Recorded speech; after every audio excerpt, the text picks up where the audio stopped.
When it comes to love, age is just a number. Here are 7 age gap LGBTQ-themed movies that inspire us every day. Grab a popcorn, like this video, and subscribe to our channel. Number 7. Total Eclipse, 1995. This is about a passionate and intense relationship between two French poets, Paul Verlaine and Arthur Rimbaud. The young and rebellious Rimbaud sends his poetry to Verlaine, who is both intrigued and disturbed by its boldness. Verlaine, stuck in a stagnant marriage, invites Rimbaud to stay with him and his wife, Mathilde. The two poets quickly become entangled in a volatile and intense affair which disrupts Verlaine's life, leading to a downward spiral of alcohol, drugs, and public scandals. Their destructive relationship leads to a violent altercation, resulting in Verlaine's imprisonment. After his release, the both go their separate ways, with Verlaine trying to reconcile with Mathilde and Rimbaud eventually abandoning poetry altogether. Number 6. Absent, 2011. Martin, a 16-year-old student, develops a crush on his swimming instructor, Sebastian. Martin starts feigning an eye injury to get closer to Sebastian and even manipulates circumstances to spend more time alone with his instructor, ultimately contriving to stay overnight at Sebastian's apartment.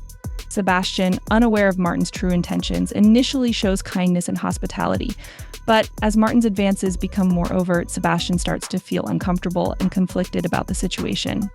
The tension in the narrative builds as Sebastian struggles with his sense of responsibility, the potential consequences of their interactions, and his own moral boundaries. Number 5. Beauty, 2011.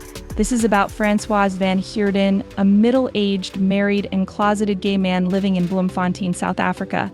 Despite pretending he's straight, Francois struggles with intense internalized homophobia and his sexuality. Francois leads a monotonous life, running his timber company and engaging in secret, highly ritualized intimate encounters with other closeted gay men.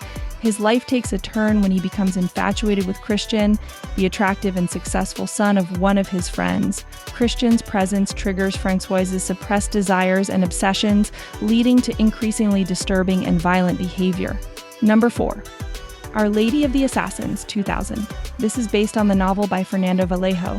It follows the story of Fernando, an older, disillusioned writer who returns to his hometown after many years abroad. Upon his return, Fernando meets Alexis, a young hitman, and the two form an unlikely and intimate relationship. As they navigate the dangerous streets of Medellin together, Fernando becomes increasingly desensitized to the violence and chaos around him. Alexis, who is part of the criminal underworld, often resorts to murder without hesitation, reflecting the brutal reality of the city.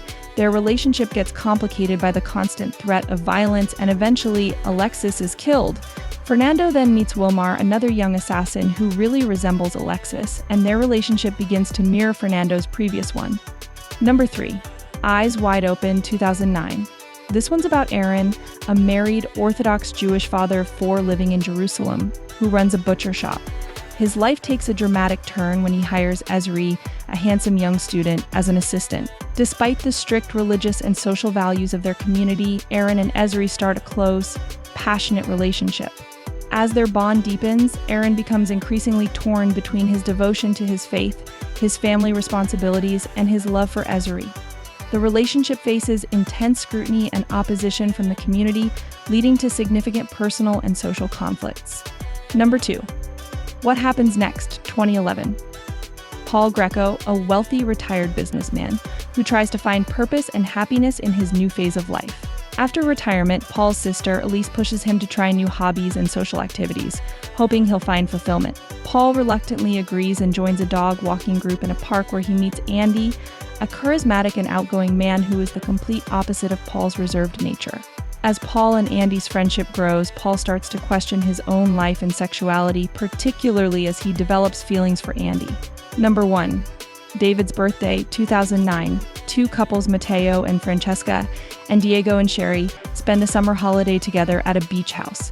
Things changes when David, Diego, and Sherry's teenage son, who is both handsome and charismatic, comes into the picture. Mateo, who is already experiencing strain in his marriage to Francesca, finds himself irresistibly drawn to David.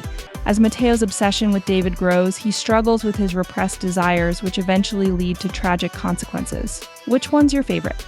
Let us know in the comments. Please don't forget to like this video and subscribe to our channel. Thanks for watching.